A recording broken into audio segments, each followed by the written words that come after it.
Dios bendiga, hermanos, en esta tarde.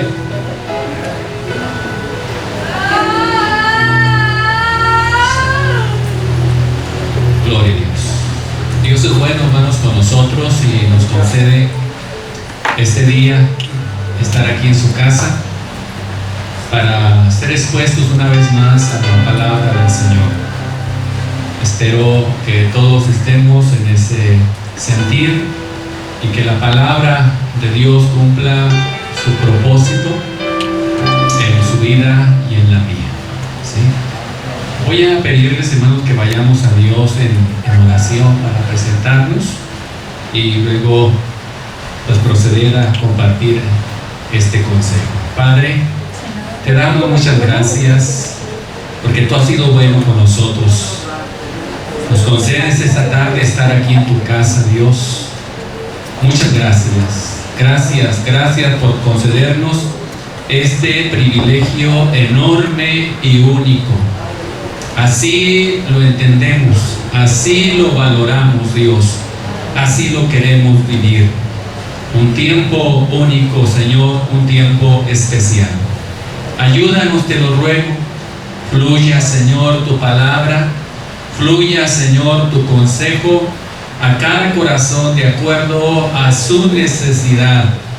Tú tienes, Señor, el consejo perfecto para cada uno de nosotros. Oh, nos ponemos en tus manos, pues, Espíritu Santo, auxílianos en el nombre maravilloso de Jesús. Gracias, Dios. Muchas gracias. Amén y amén. Gloria a Dios. Muy bien, pueden ocupar su lugar, amados hermanos.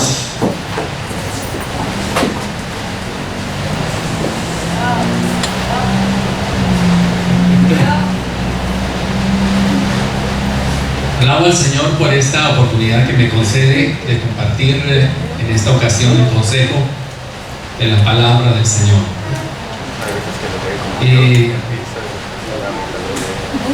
Quiero decirles que después del día de hoy tendré algún tiempo sin tocar esta porción de la Sagrada Escritura, porque si les preguntan ¿de qué creen que voy a predicar? Yo sé que ya más de 4 van a saber qué pasaje voy a tomar para predicar, y máxime porque por ahí en los últimos días me balconearon, ¿verdad? Me ventanearon con esta cuestión. Pero esta va a ser la despedida por un tiempo, hermanos, ¿sí? Porque voy a usar el Salmo 119. Así es que prepárense porque está largo, no se crean. Voy a usar, hermanos, el Salmo 119 como un momento de despedida de un tiempo que nos tocó estudiar en la escuela dominical bastante. Hoy vamos a entregar los encargolados que nos hicieron llegar de las hojas para que ustedes las conserven, y hoy también entregaremos los certificados de ustedes, hermanos, como en la mañana se los comenté. Gloria a Dios. Hermanos, voy a usar el Salmo 119 bajo el siguiente título: la octava bíblica del Salmo 119. La octava bíblica del Salmo 119. Con este tema me refiero a 8 cualidades esenciales de la palabra de Dios que están contenidas en el Salmo 119 según la perspectiva de su servidor, y creo con el auxilio del Espíritu Santo. Usé el término octava a propósito porque una de las cualidades también del escritor de este salmo, que fue David, él también se caracterizó por hacer uso de lo que es la música. Él tenía conocimiento de la música, él cantaba salmos a Dios, los componía y los cantaba, e incluso dice la Sagrada Escritura que también Él construía instrumentos, inventaba instrumentos para poder alabar al Señor. Entonces, yo creo que él tenía conocimientos bíblicos y sabía algo de las octavas musicales. Pero ya les precisé, hermanos, que no es una octava musical la que vamos a compartir aquí, porque pues para eso algunos de ustedes lo harían mucho mejor. Voy a compartir la octava bíblica del Salmo 119 y ya les comenté a qué me refiero con octava bíblica. 8 cualidades, 8 virtudes esenciales de la palabra del Señor encerradas aquí en el Salmo 119. Me remito a la primera octava, la octava número 1. Suena con estas palabras: la palabra de Dios es verdadera. La palabra de Dios es verdadera. Quiero que vayan a la Biblia, manténganla ahí abierta en el Salmo 119 y les invito para que vayamos al versículo 86. Es donde se justifica esta primera octava bíblica. La palabra de Dios es verdadera. Versículo 86. Gloria a Dios. La primera parte de este versículo dice: todos tus mandamientos son, ¿qué, hermanos? Verdad. Todos tus mandamientos son verdad. Pongo aquí la palabra de Dios es verdadera porque verdadero es todo aquello que se ajusta a la verdad. Todo aquello que se ajusta a la verdad es verdadero. Nada de lo que está en la Biblia es mentira. Todo registro en ella es veraz, incluyendo las mentiras. Porque la Biblia, cuando registra una mentira, es verdad que esa mentira sucedió.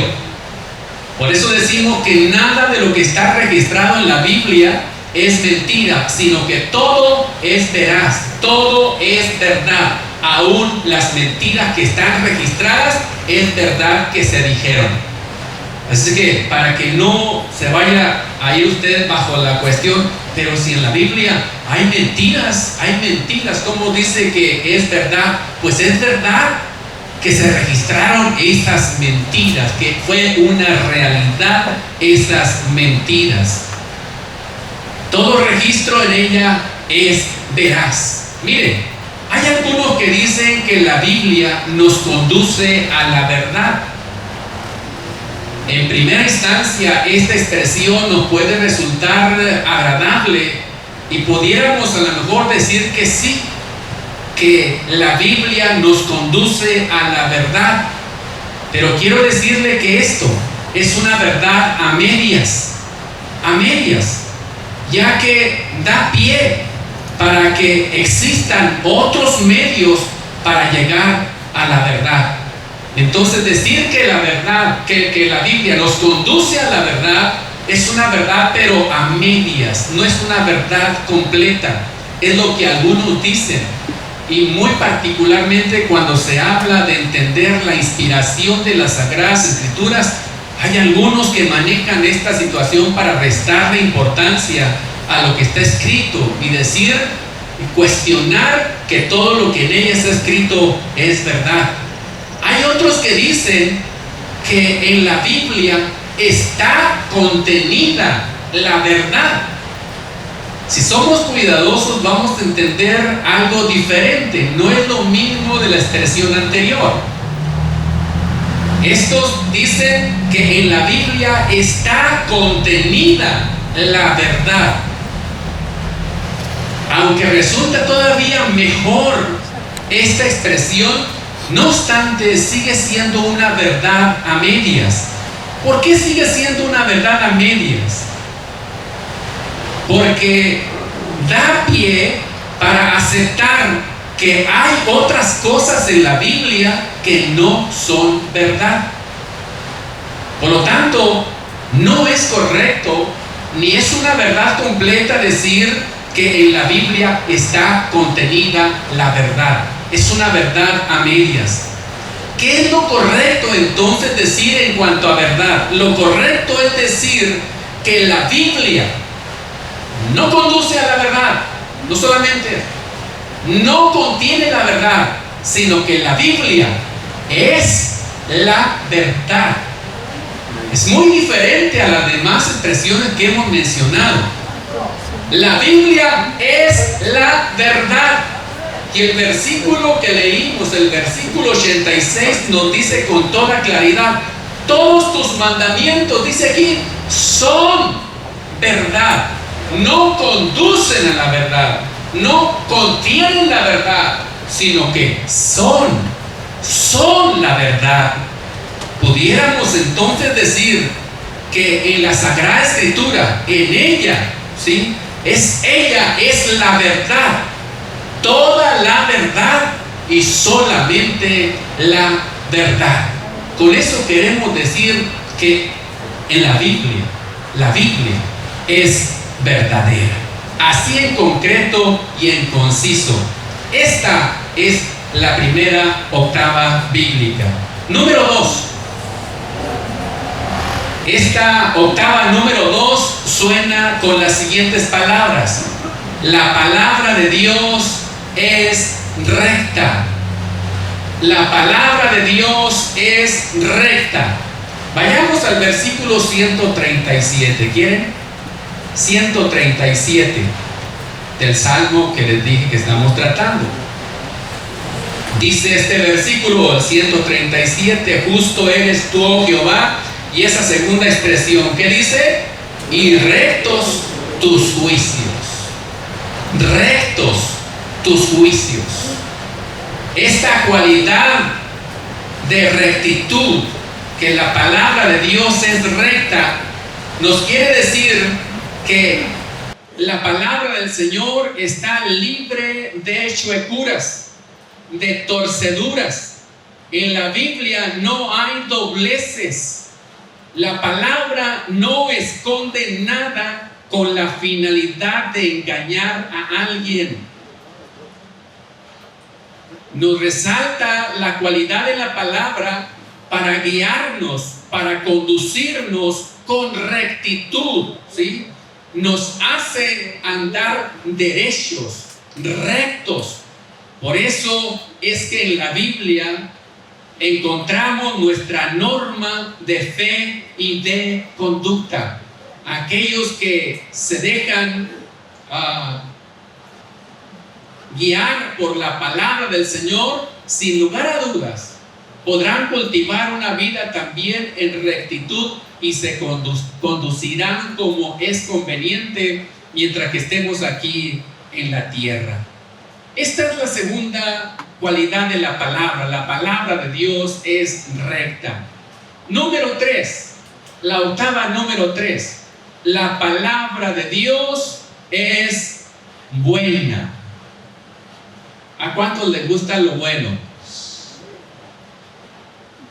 A todos, yo creo, ¿verdad?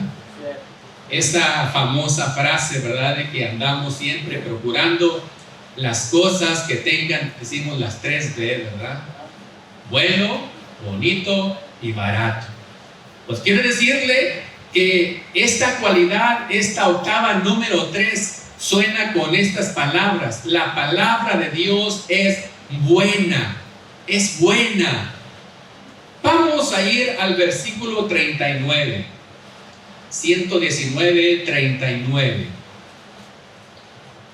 Gloria a Dios. ¿Ya está por ahí?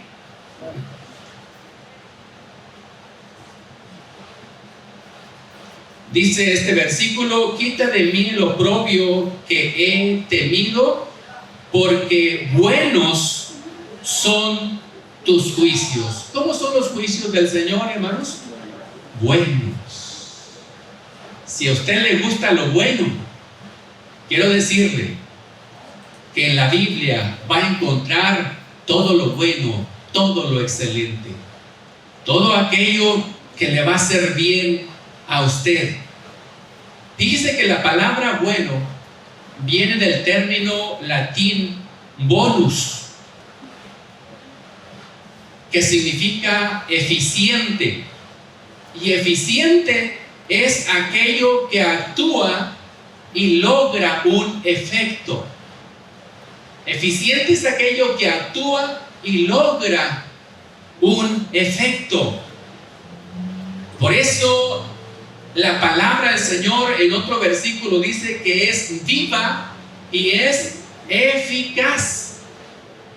La efectividad y la eficacia son muy parecidas, tienen cierto rasgo diferente, pero son muy parecidos.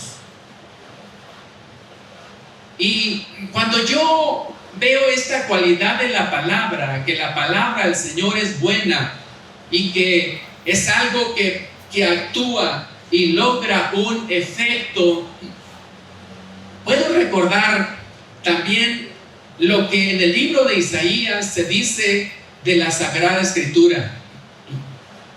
En el versículo 10 del capítulo 55, si usted lo ha leído, se lo voy a parafrasear. Dice que la nieve y la lluvia caen del cielo y no vuelven allá, no regresan allá,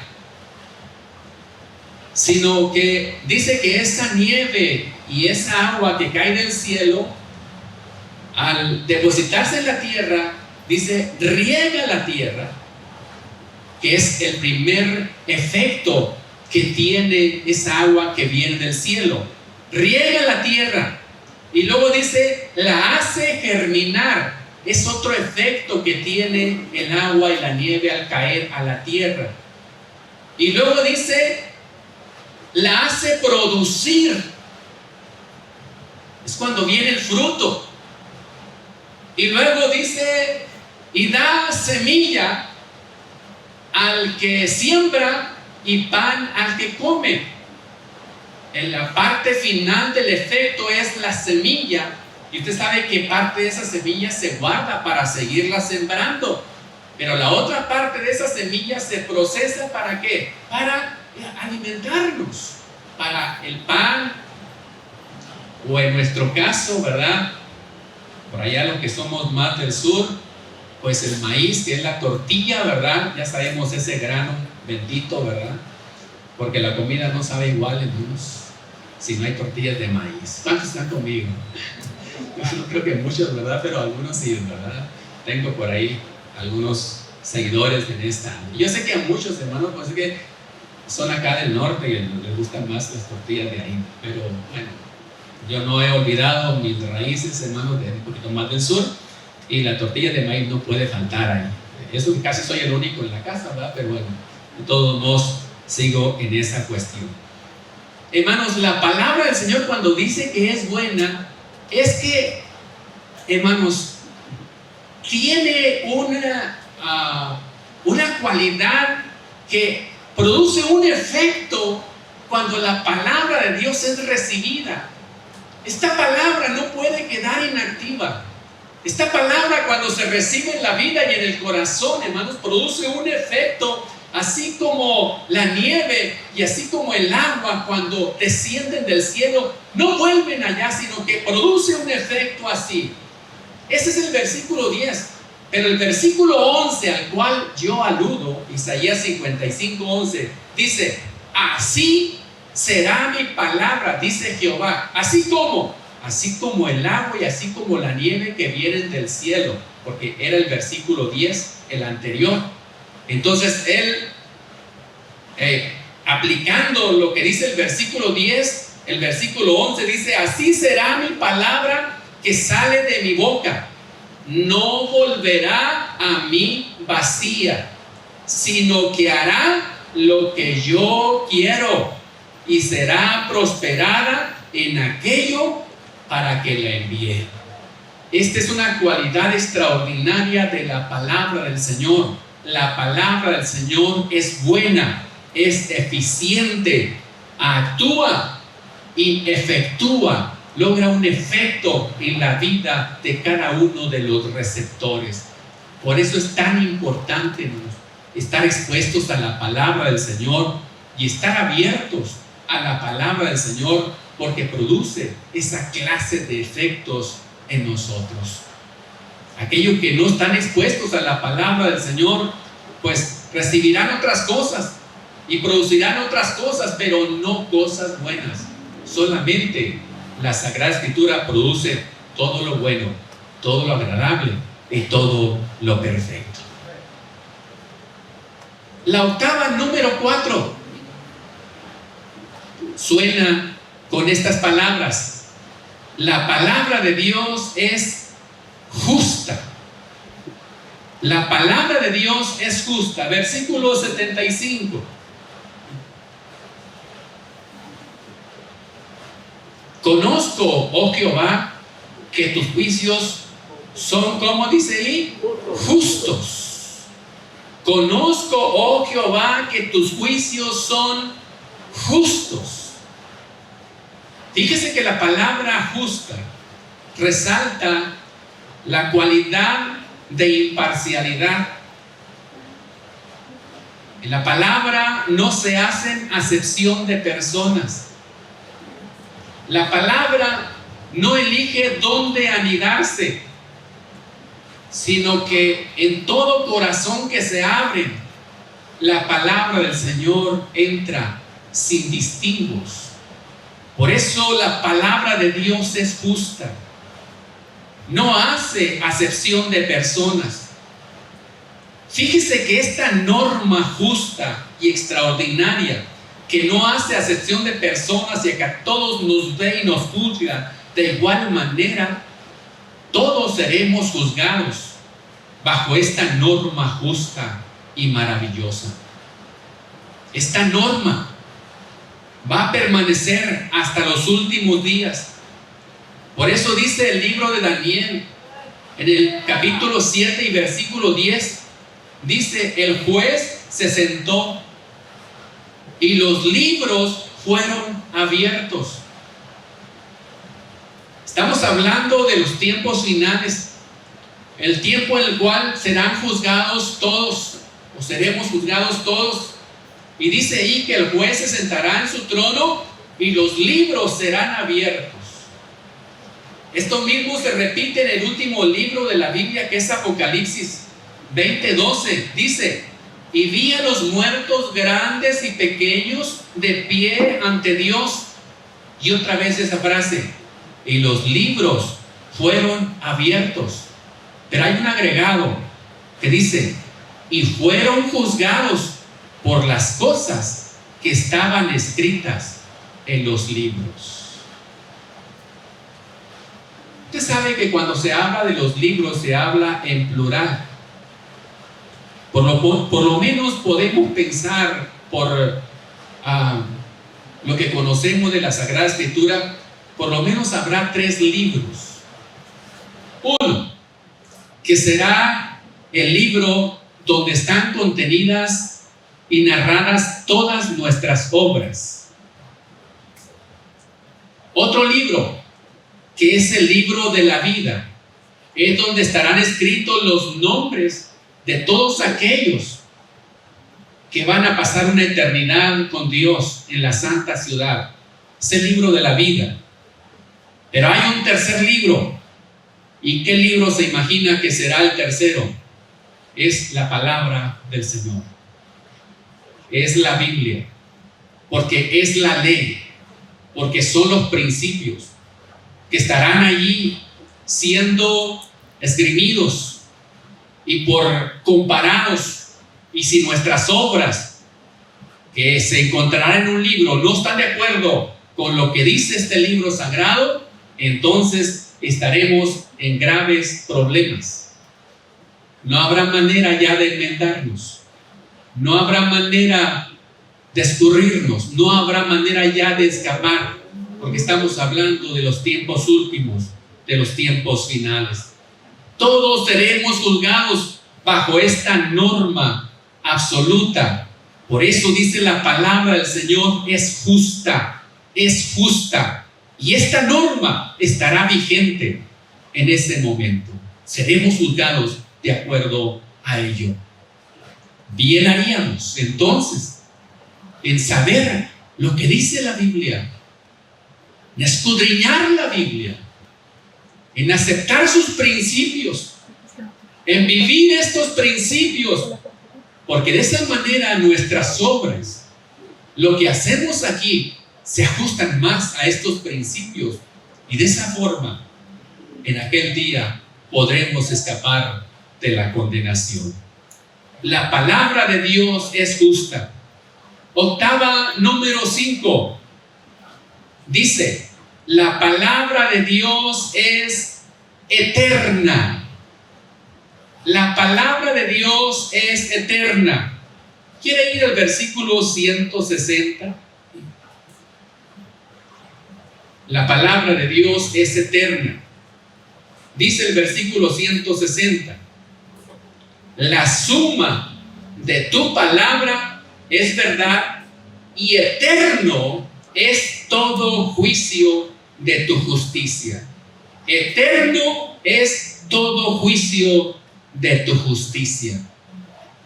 Quinta cualidad, la palabra es eterna. Esta cualidad enfatiza su trascendencia al tiempo. Me refiero a que tiene un alcance más allá del tiempo actual, del tiempo nuestro. Es lo contrario a temporal. Hablar de eterno sería lo contrario de temporal. Quiere decir que la palabra no dejará de ser. La palabra existirá para siempre. La palabra no se envejece. La palabra no se vuelve obsoleta. La palabra es eterna. Estoy seguro que usted ha escuchado este versículo que también el libro de Isaías nos lo recuerda. Isaías, para hacer un contraste entre lo pasajero, entre lo de este mundo y el mundo espiritual, dijo estas palabras: sécase la hierba no es eterna, la hierba se seca con el tiempo, deja de existir. Y luego dice, marchítase la flor es algo más excelente que la hierba. Algunos dicen que cuando habla de flor se está hablando de lo más extraordinario del hombre. Pues bien, también la flor se marchita con el tiempo y deja de existir, no dura mucho tiempo. Lo más extraordinario del ser humano ubicado aquí en la tierra deja de existir, no soporta el tiempo, es vencida por el tiempo. Pero la palabra del Señor no, porque dice: sécase la hierba, marchítase la flor, mas la palabra del Dios nuestro permanece para siempre. Aleluya. Esta octava suena fuerte. ¡Qué bueno!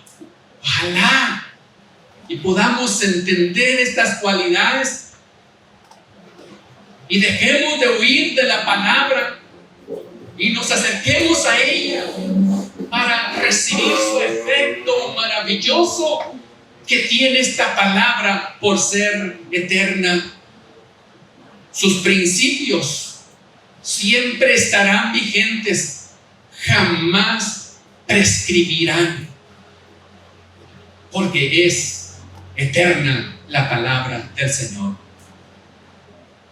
Las restantes octavas, que serían la número 6, la número 7 y la número 8, tienen un agregado que me llamó mucho la atención.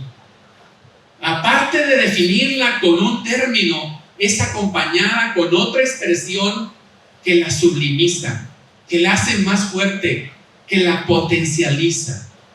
Mire, vamos viendo qué dice el versículo 138 para descubrir y ver en nuestros ojos lo que yo le estoy diciendo. 138 se escribe la octava número 6.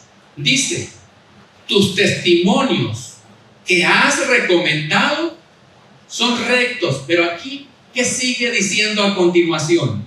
Y muy fieles.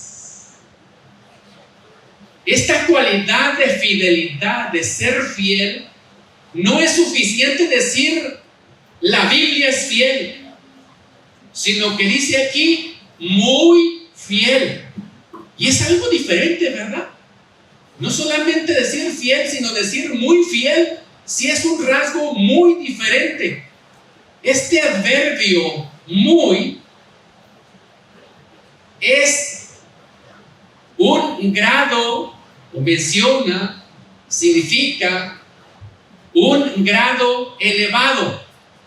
Entonces quiere decir que es fiel, pero en un elevado grado. Muy fiel es la palabra del Señor.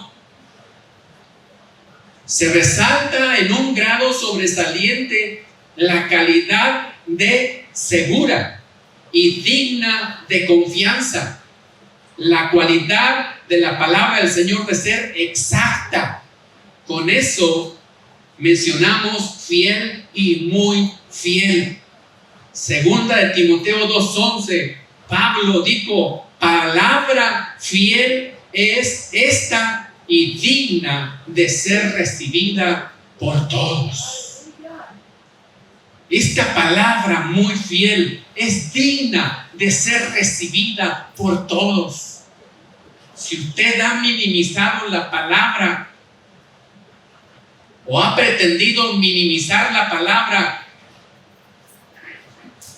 no lo ha logrado. Lo único que ha hecho es minimizarse a usted mismo, porque usted se considera como no digno de recibir esta tan grande dignidad que encontramos en la Sagrada Escritura.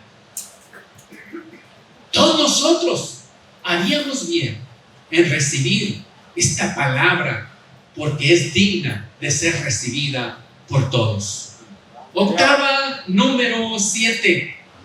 Vamos a descubrir que también va acompañada de un adverbio. Versículo 140. Gloria a Dios. Ya descubrieron cuál es el adverbio, ¿verdad? ¿Cuál es el adverbio que va acompañado de ese rasgo, esa característica de la palabra? ¿Ah? Sumamente. ¿Y cuál es la cualidad? Pura. Fíjese, no dice solamente la palabra de Dios es pura, sino que dice aquí que es sumamente pura. Este adverbio sumamente es en un grado muy elevado. Mire, el adverbio muy era un grado elevado, pero sumamente es un grado muy elevado, o sea, está un punto más arriba todavía. Sumamente pura es la palabra del Señor. Sumamente pura. ¿Qué característica resalta? Enfatiza extraordinariamente que la palabra no está adulterada. La palabra no está rebajada, ni mucho menos contaminada, que retiene su naturaleza original y esencial. Por eso aquellos que deciden acercarse a la palabra y alimentarse de la palabra, se están alimentando de lo más puro que hay, el mejor alimento que hay. Mire, es más pura que la leche Zaragoza.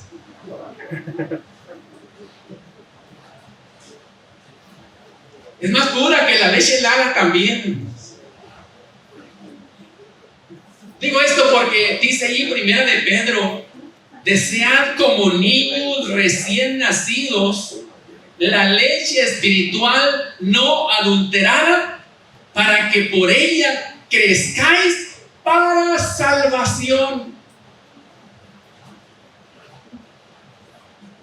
Desead como niños recién nacidos. ¿Usted ha visto al niño cuando quiere comer, verdad? ¿Con qué ansia anda buscando esta leche para alimentarse? Y estira su boquita y todo para encontrar dónde alimentarse por ahí. Y cuando no le dan el alimento, usted sabe lo que hace, ¿verdad? ¿Qué hace el niño? Llora y llora y llora y llora y llora. Hermanos, qué extraordinario sería que nosotros buscáramos así el alimento espiritual no adulterado que encontramos en la palabra del Señor. Que lloráramos, hermanos, por ese alimento, que la deseáramos con esa ansiedad. Esto es ideal, pero la realidad, hermanos, es que en ocasiones lloramos para que no nos den ese alimento espiritual. Es que somos engañados por el adversario para retirarnos de esta provisión pura y nos ofrece un alimento contaminado. Nos ofrece pastos sintéticos, pastos que son verdes, pero no son frescos, sino es solamente pura apariencia. Ese alimento que nos hincha, pero no nos alimenta. En cambio, la palabra del Señor, con esa pureza extraordinaria, con esa pureza en grado sumo, hace un beneficio tan extraordinario en nosotros. Yo les recomiendo esta palabra que es sumamente pura. Por eso quizás será que Dios quiere seguir conservando esa pureza de la palabra, porque cuando vamos al libro de Apocalipsis hay una sanción muy fuerte para aquellos que pretendan contaminar esta palabra que es sumamente pura. Por eso dice allí en Apocalipsis 22, versículo 18, aquel que le agregue a estas palabras, dice, yo traeré sobre de él todas las plagas que están contenidas en este libro. Es una sanción fuerte, porque Dios decide, quiere y va a buscar de toda manera y va a lograr que esta palabra se mantenga pura, a pesar de que haya muchos enemigos. Si alguien quiere quitarle a la palabra del Señor, dice, también voy a quitar tu nombre del libro de la vida. Esa pureza va a ser conservada en el nombre del Señor. A pesar de que haya muchos enemigos, la palabra del Señor seguirá manteniéndose pura. Bueno, sería entonces que nos alimentásemos de esa palabra gloriosa. Última, octava, la número 8. Dice, la palabra de Dios es, versículo 96. Versículo 96. Dice, a toda perfección he visto fin. Pero dice ahí, amplio, sobremanera es tu mandamiento. ¿Qué rasgo estamos viendo aquí? La amplitud de la palabra. Pero ve que le acompaña con otro término que también exalta todavía más la amplitud. Y el término es sobremanera. La manera es sobremanera, la palabra es sobremaneramente amplia. Sobremanera quiere decir con exceso. La palabra es excesivamente amplia. Este rasgo indica la anchura o extensión de la palabra. La palabra es sin límites, que no tiene fin en cuanto a dimensiones. En la palabra encontramos suficiencia para enseñar, para redarguir, para corregir, para instruir y demás cosas que podamos agregarle ahí. La amplitud y la anchura de la palabra es suficiente. Jamás se va a agotar lo que vamos a encontrar ahí, hermanos. Es amplia. Vamos a encontrar muchas cosas ahí en ese lugar. 8 rasgos de la palabra del Señor.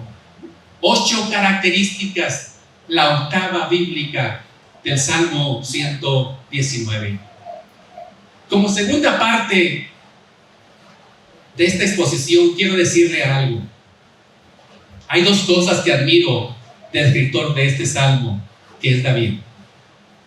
En primer lugar, admiro la sensibilidad para escribir este Salmo por inspiración de Dios, a través del cual exalta y engrandece la palabra del Señor, usando innumerables expresiones, sinónimos, antónimos y adverbios, echando mano también de arreglos muy finos, muy especiales, como lo es el arreglo alfabético y el arreglo acróstico que hemos visto en la escuela dominical, y usted lo recordará.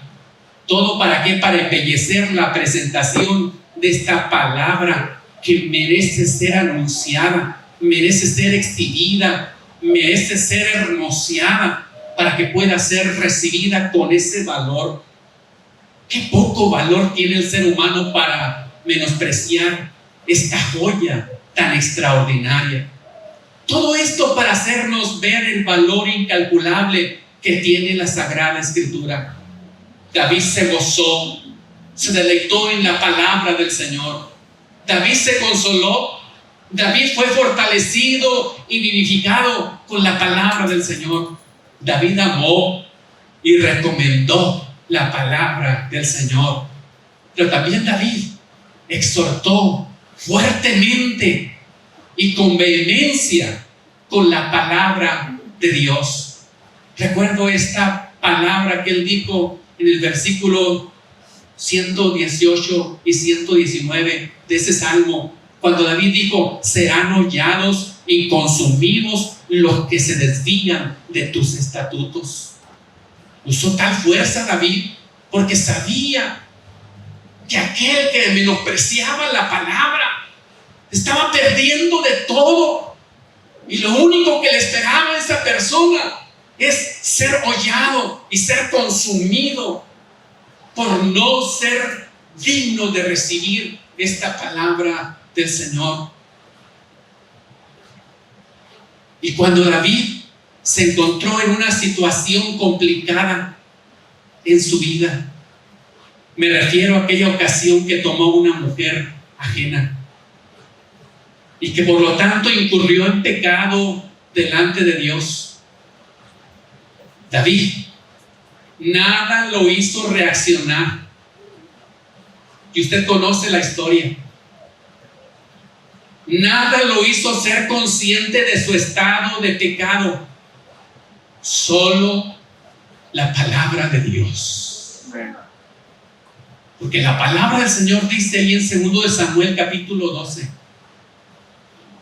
que Dios envió a un profeta, Natán, que le llevara a David el mensaje de él, el mensaje de la palabra. Cuando Dios tiene un mensaje para nosotros, el Señor conoce cuál es nuestro corazón. El Señor sabe cuál es nuestra carencia dentro de nosotros. El Señor discierne los pensamientos y las intenciones del corazón, y cuando da la palabra, la da a la medida que no puede ser resistida. ¿Por qué Natán llegó y se presentó delante de David con esta figura de una oveja, diciéndole y contando esta parábola de 2 hombres? Uno que tenía solamente una ovejita, que era la única que tenía y la apreciaba como parte de su familia, y otro que tenía muchas ovejas. Pero este hombre que tenía muchas ovejas, al recibir un invitado, fue y tomó la única ovejita que tenía aquel para darse como alimento al invitado. ¿Se ha preguntado por qué usó la figura de oveja? David estaba compenetrado de esta realidad. Él se vivió en medio del rebaño. Él defendió el rebaño. ¿Quién lo dijo? Que cuando un león y un oso llegaba a querer tomar una ovejita. Dice, yo me levantaba y defendía a esta oveja y no dejaba que me dañaran. Y se tenía que matar al león, lo mataba, o al oso, pero no dejaba que esta oveja fuera dañada.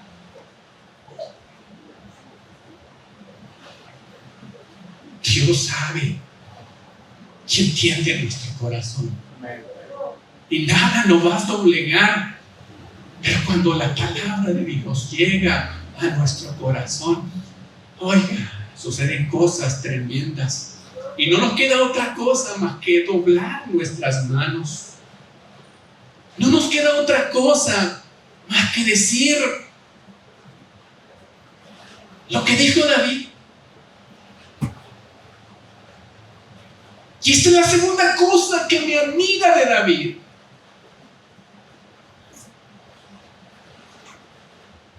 David no solamente habló bonito de la palabra, no solamente la recomendó, sino que cuando fue confrontado con la palabra del Señor, él se rindió a esa palabra. No la minimizó, no la ignoró, sino que se doblegó ante ella. Él fue un hombre congruente, empató sus dichos con sus hechos, recomendó la palabra, esa palabra digna de ser recibida, esa palabra verdadera, recta, buena, justa, eterna, muy fiel, sumamente pura, amplia, sobremanera. No la pudo resistir David. David se quebró porque le dio en lo más medular de su ser, en su punto de quiebre. Él permitió que esa espada de doble filo penetrara hasta partir su alma y su espíritu, las coyunturas y los tuétanos, y conociera, entendiera los pensamientos y las intenciones del corazón. Por eso ese pasaje de Samuel concluye cuando en estas palabras dice: entonces dijo David a Natán, pequé contra Jehová. Pequé contra Jehová. ¿Qué sucedió en el interior de David? No lo dice Samuel, pero lo recoge un salmo que el mismo David escribió y usted lo conoce. Y se lo quiero recordar al darle lectura para usted y recordarnos a nosotros cómo trabajó la palabra para producir este efecto en la vida de David. En el Salmo 51, arrepentimiento y plegaria pidiendo purificación cuando David pecó con Betsabé. David dijo: ten piedad de mí, oh Dios, conforme a tu misericordia. Conforme a la multitud de tus piedades, borra mis rebeliones. Lávame más y más de mi maldad y límpiame de mi pecado. Porque yo reconozco mis rebeliones y mi pecado está siempre delante de mí. Contra ti solo he pecado y he hecho lo malo delante de tus ojos, para que tú seas reconocido justo en tu palabra y tenido por puro en tu juicio. Y aquí en maldad he sido formado y en pecado me concibió mi madre. Y aquí tú amas la verdad en lo íntimo y en lo secreto me has hecho comprender sabiduría. Purifícame con hisopo y seré limpio. Lávame y seré más blanco que la nieve. Hazme oír gozo y alegría, y se recrearán los huesos que has abatido. Esconde tu rostro de mis pecados y borra todas mis maldades.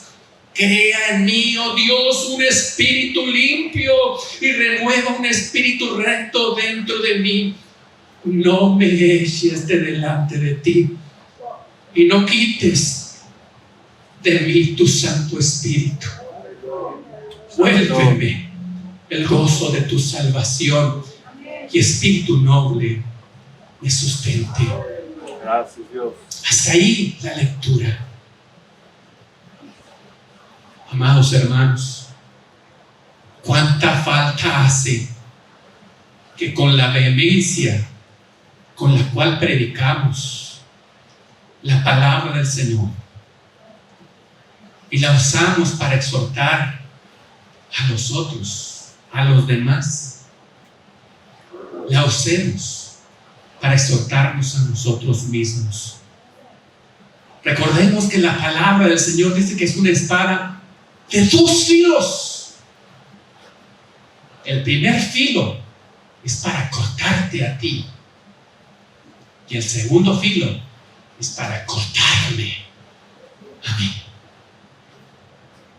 Vamos siendo vehementes y vamos a seguir siendo vehementes al exponer la palabra del Señor. Pero cuando se trata de recibir la palabra, vamos a recibirla con valentía, con decisión, para que haga un efecto extraordinario en nosotros. Hermanos, yo les invito para que vayamos delante del Señor y nos presentemos. Si en alguna ocasión hemos ignorado la palabra del Señor, hemos pasado por alto una recomendación bíblica, no es poca cosa. No es poca cosa. Hemos rechazado algo tan grande. Pero Dios nos invita en esta tarde para que aquí en su presencia le pidamos perdón y le digamos: Señor, aquí estoy. Tú conoces lo que hay dentro de mí y tienes la palabra exacta y perfecta para mí. Yo la recibo en esta hora. Quisiera decirle eso al Señor. Si usted quiere decírselo y quiere aprovechar este altar que está aquí al frente, yo le invito para que se venga y aquí le digamos al Señor con toda honestidad, con toda franqueza: aquí estoy, Señor. Aquí estoy, Señor. Quiero que tu palabra venga y rasgue lo más profundo de mi ser. Aquí, de pie, de rodilla o como usted quiera. Pero vamos a ser honestos, transparentes delante del Espíritu Santo, que todo lo ve, que todo lo escudriña. Y estoy seguro que esa palabra buena, esa palabra efectiva, esa palabra eficiente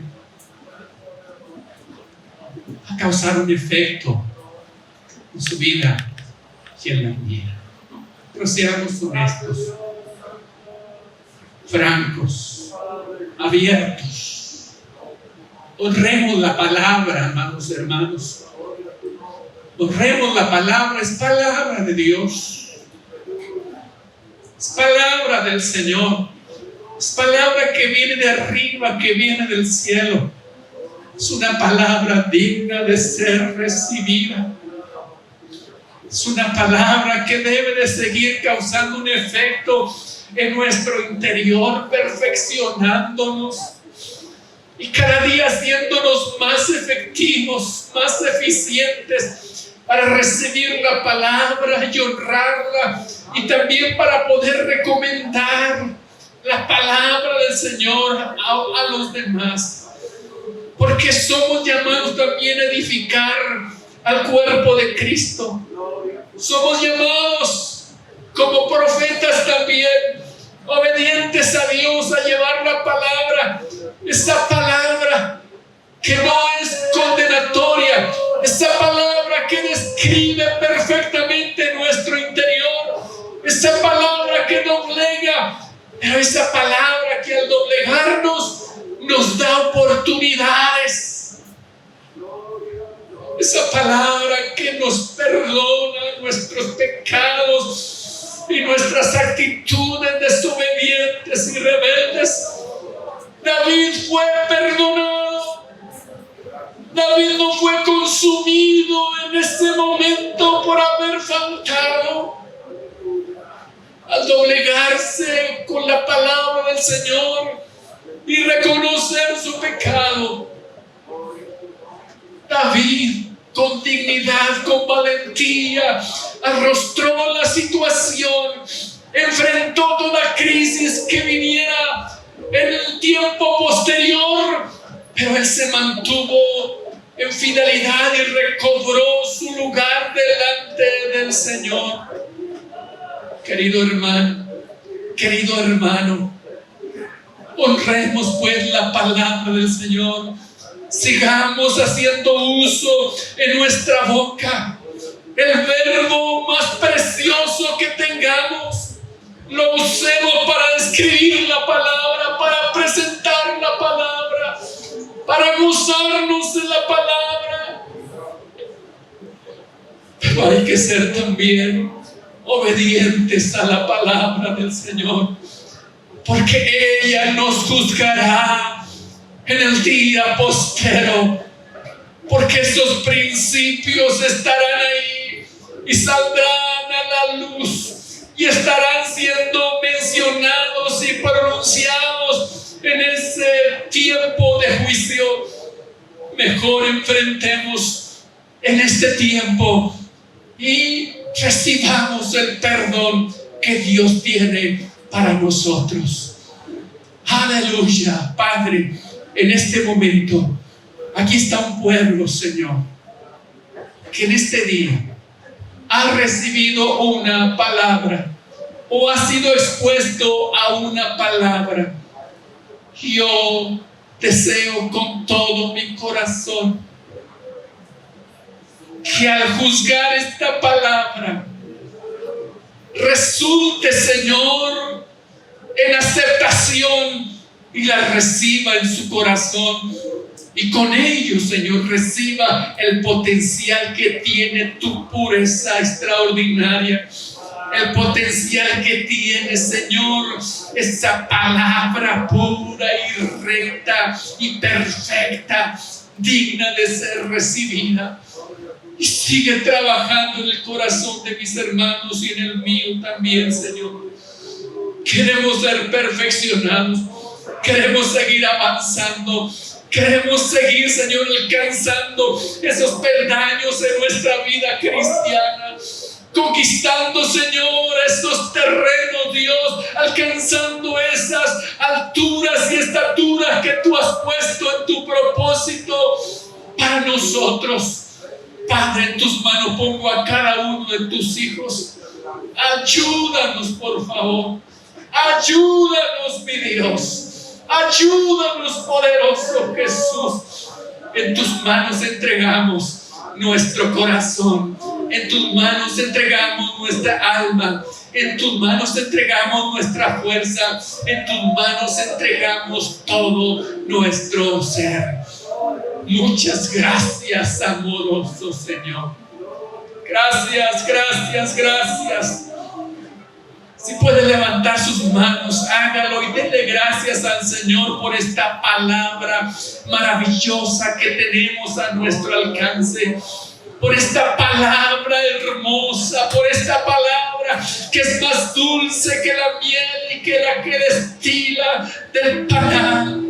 Esta palabra que es extraordinaria, esta palabra que es palabra de Dios y que es la palabra que nos levanta, es la palabra que nos consuela, es la palabra que nos vivifica, es la palabra que nos alimenta. Gracias, Señor. Gracias por esta palabra escrita. Gracias por esta verdad, Dios. Muchas gracias.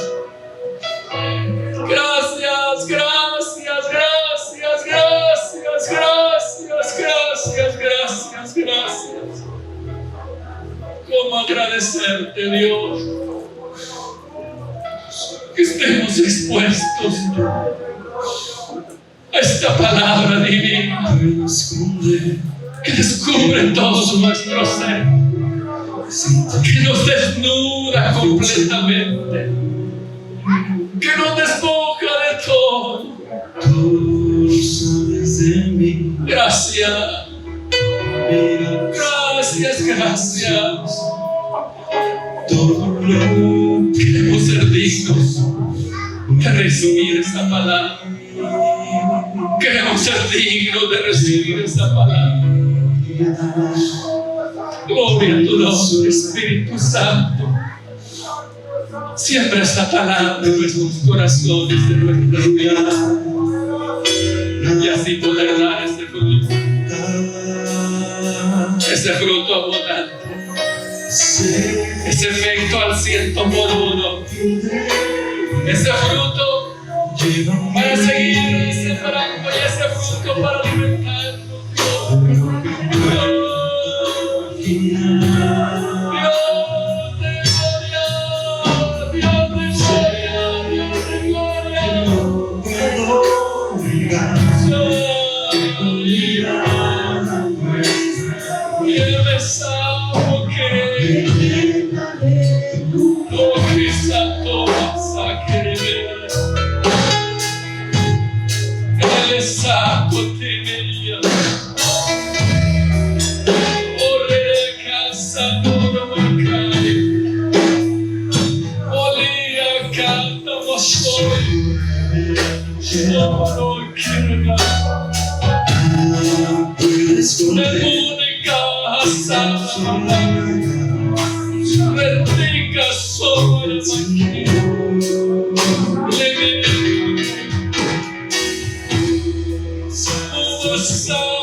Si entregamos nuestro corazón, dame, hijo mío, tu corazón. Dame, hijo mío, tu corazón. Y mire tus ojos por mis caminos. Tu fidelidad.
Aleluya, aleluya, aleluya, aleluya,